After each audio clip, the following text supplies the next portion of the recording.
You ask Tiger to solve.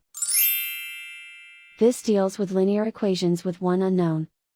The final result is n equals -2/15. Let's solve it step by step. Group all constants on the right side of the equation. Subtract 2/3 from both sides. Combine the fractions. Combine the numerators. Reduce the zero numerator. Simplify the arithmetic.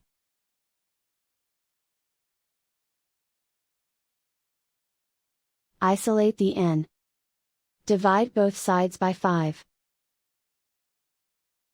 Simplify the fraction. Simplify the arithmetic.